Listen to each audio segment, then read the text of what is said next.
what is your earliest artistic memory as a composer? So, question for you, does high school garage band Yeah, start, let's like, hear count? it. Okay. That counts. Yeah. So I was in bands in actually in middle school and then in high school. That was, I guess, the start of my career, like, making music with just my buddies, and it was really fun, and then looking back, it was, like, 15 years ago, 20 years ago now, I'm like, "Oh, that was actually a pretty productive point in my life, writing songs with my friends." I mean, we were doing, like, covers, Blink-182, Sum 41, that ilk, but great music, and then we started writing our own stuff, and it was really fun, and I enjoyed it, and I realized that was the first time where I was losing track of days. Like, I go over to my buddy John's house, we'd get into his garage, he was, like, a metal guy, so we, like, played metal stuff, he had, like, weights in his garage, but suddenly, like, the day it was, like, dark outside. I'm like, "Okay," so we spent that entire day just kind of writing riffs, trying to record things into Fruity Loops. It's like, can I do this forever? Is this a thing I can do and try to make money off of? Yeah. So that was really what started, like punk, heavy metal, playing in bands. So you are a tuba player, and we're going to talk a lot about that Oh soon. yeah, But no, yeah. what did you play in the? Obviously, you didn't. Maybe you played tuba. I don't know. No, no tuba at that point. I was playing bass and singing. Oh, that's awesome. Yeah, I was a bass player at that point in my life, yeah, that's and pretty cool. doing similar stuff. So a lot of Were you in parallels. like a band, like cover band Yeah, type thing? yeah. So yeah, we I was in a band. I think my senior year of high school called the All Right Articles, and it Yeah, was like me and just some other friends of mine who were in like band, like school band. You know, I was a euphonium player. There's a French horn player in the band who would play guitar, a trumpet player who'd play guitar and sing. You know, it's like we weren't playing, band music. But it's funny because that was my first, not my first, but like the first time I really got into like mixing and recording and editing audio. And so for me, it's the same kind of thing. I look back at that time and be like, "Well, I was actually doing this thing like before I thought I was," you know? exactly. And the same thing, like in Fruity Loops, you could put like effects on the vocal. Like, oh, this is really cool. What is a ring modulation actually doing? And then looking up, you're like, oh, I don't understand this yet, but it's cool. So that was like the start of it.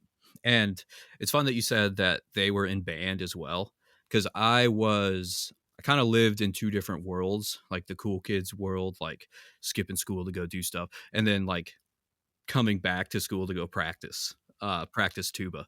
The kids that were in the band, like the like garage band stuff, they kind of made fun of the actual band, and I'm sitting there like, I really love playing the tuba too. I think both things are cool. Can they both exist? And so you said, what was the name of your band? The All Right The Articles? All Right That's Articles, yeah. I I was was recruited into that. I'm not sure I would have named it that, but actually it was kind of a fun It's little not name. bad. It's a good Yeah, band name. yeah. Trying to think, like, we had the Astro Cats, that was a good one, Battery, Hazard, Army of Angels, just, like, terrible band names, but really good people. It Yeah. was fun. How sophisticated do you feel like you got the music, or was it just like school talent shows and putting stuff on MySpace, you know? Yeah, it was that level. Like, I think we were all individually decent at the instruments, but we were just mainly having fun. There wasn't, like, the high level. It wasn't like, Radiohead, when they were in college trying to, like, Yeah, right. get everything right. Wasn't like that level yet. Yeah, But gotcha. yeah. So you grew up in Iowa in the Midwest, Yeah, right? that Yeah. would be, yeah, Midwest emo was a big thing for us. Oh, that's That's probably that, part of it, yeah. that's a big thing for me Yeah, personally yeah, now. So current day, yeah. yeah, current day. Yeah, so you grew up in Iowa, and you're back in Iowa now, and we're going to talk about that We a little bit back. later on. You're Yeah. back. You're representing. But I'm wondering, did you have any interaction with composers during your formative years as a musician, when you were in something like high school band, or is that something that came a little bit later on in your life? Good question. The first thing that popped into my head was, not to brag, but I was in the Iowa All-State Band, a couple years.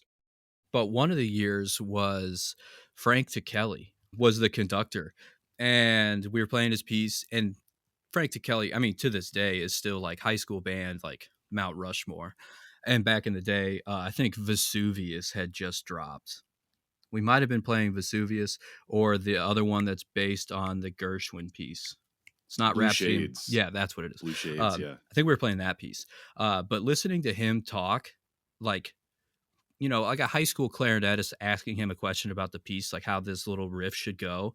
And the fact that he was like so invested in every minuscule part of his music still, it's like, oh, it's interesting. Composers that are alive, because you play stuff from like people that have long since passed, Right. and you don't get to like hear what they think about their music.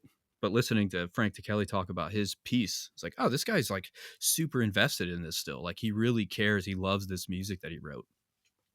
That was my first like eye opening. Like, oh, living composers. That's a thing. You can play music, and you can like write music and go around and do this whole thing.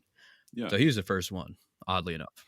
Yeah, I mean, it's not surprising because I remember playing his music in wind band in high school, as a freshman. And I think worth pointing out is as people, as musicians, you and I who came up in the wind band world, wind band is much friendlier to living composers than orchestras. Especially I think more elementary school, middle school, high school level orchestras, right? So in that regard, yeah, I think we're fortunate. Yeah.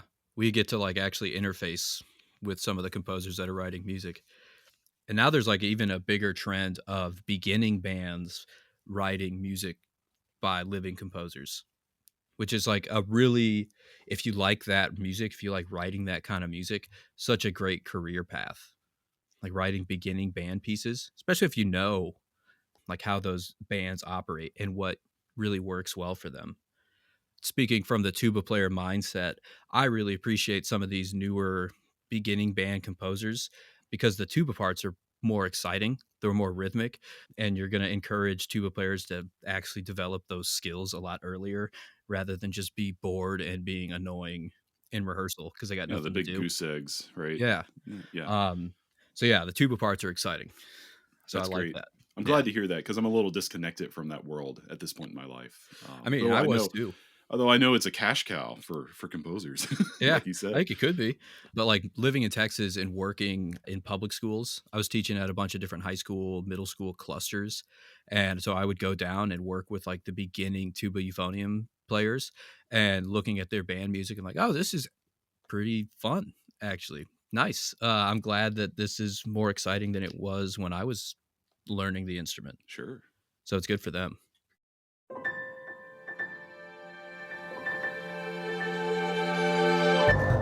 Thank you so much for tuning in to Micromaker by Loose Leaf Transmissions.